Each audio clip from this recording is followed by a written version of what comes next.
God has not said a word to anybody. His word to his creation is the intuition.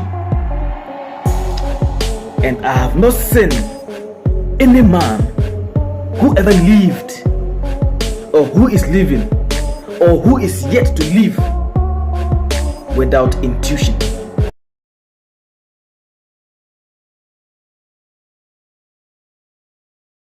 Leave the mirror and change your face. Leave the world alone and change your conception about yourself.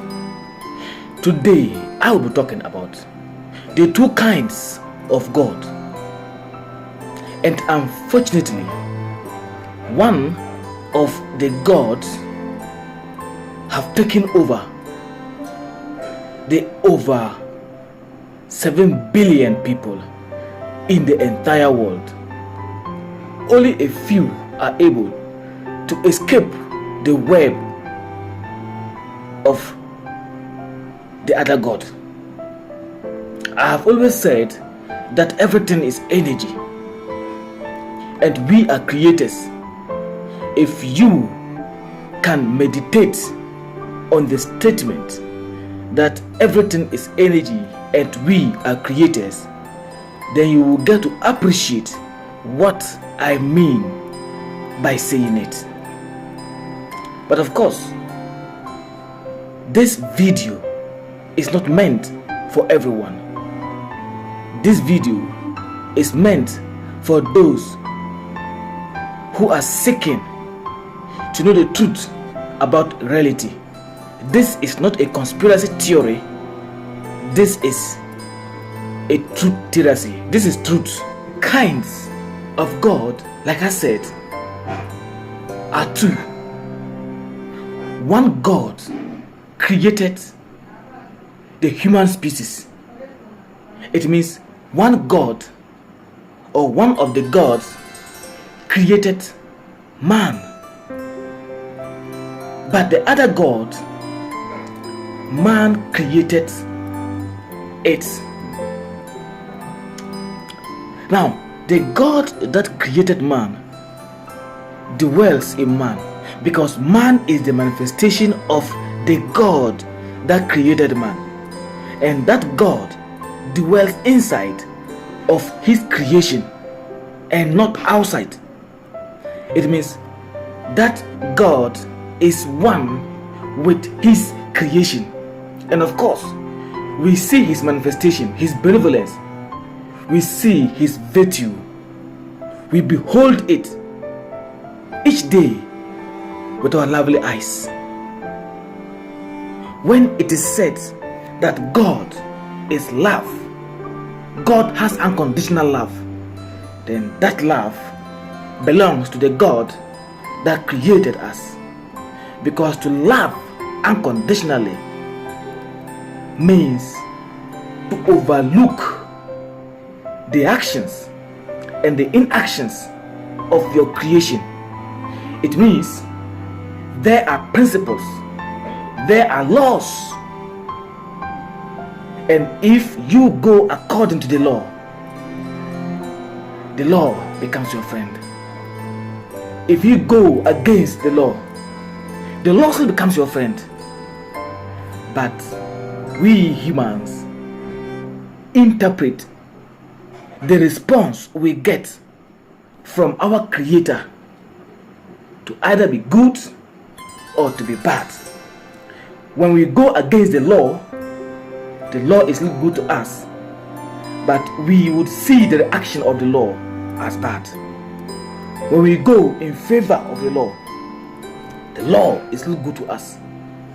And of course, again, we describe that goodness as goodness, or that response as goodness.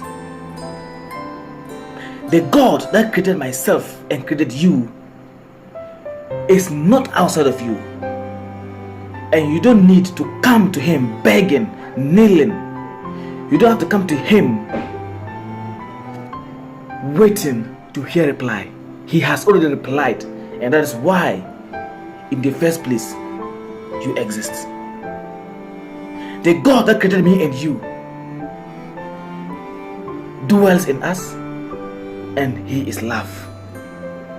It means if I want to know Him in person, then I see Him from another human being. So the face of your neighbor becomes your mirror. The mirrors we have are created by man, but the best mirror to know yourself is your neighbor's face.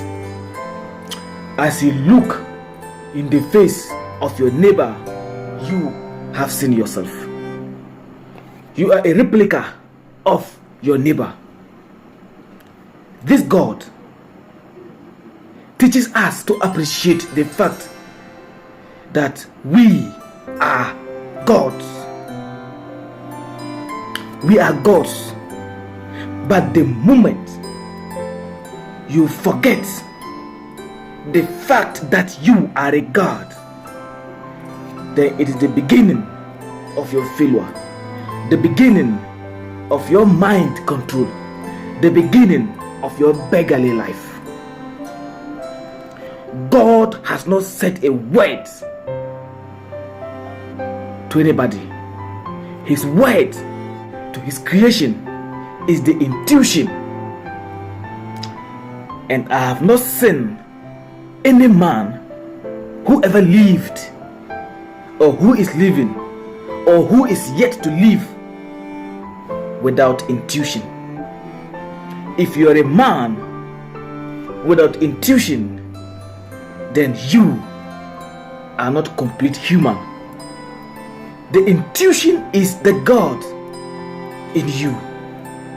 The intuition communicates to you every day, every second, every minute, every hour.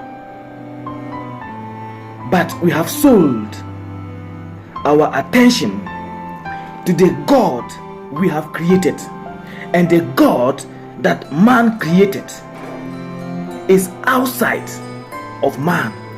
He does not dwell in man. He has a place in heaven where He sits and look and judge you based on what you do, because He has His principles. But He is not love. He claims to be love, but He is not love, because His conditions must be satisfied. Otherwise, you go to His opposition. And of course, His opposition is created by, again, man. When we begin to realize that the kingdom of God dwells inside of us, that we are not different from the kingdom of God, that we cannot be separated from God. To try to separate man from God is to say God does not exist, because God is not different. I am God, you are God, every other person is God. So all humanity is one, and the one God is all humanity. The power to create your awareness, the power to create your consciousness, the power to manifest the reality of the life you want to live depends on you. The life you are living now is created by you. If it's a life of success, you created it. If it's a life of failure, you created it. You created it because you are a God. I am that I am. I may not know where I am coming from. I don't know who I am. I don't know what I am. But I know I am, because my word becomes my reality. We have to grow. We have to seek. We have to change our belief system. We have to begin to realize and to accept the very fact that life is meaningless without having a positive conception about yourself. You are the most important person to yourself. You are not more important than your neighbor. Neither is your neighbor more important than you. Authority is created by man. Freedom and justice created by God. The God that is us is a God of love, not a God of conditions. But the choice is yours to decide to pick and put your life together and change your life, or you begin or you continue to be part of the masses and walk into destruction. Once again, everything is energy, and we are always creators.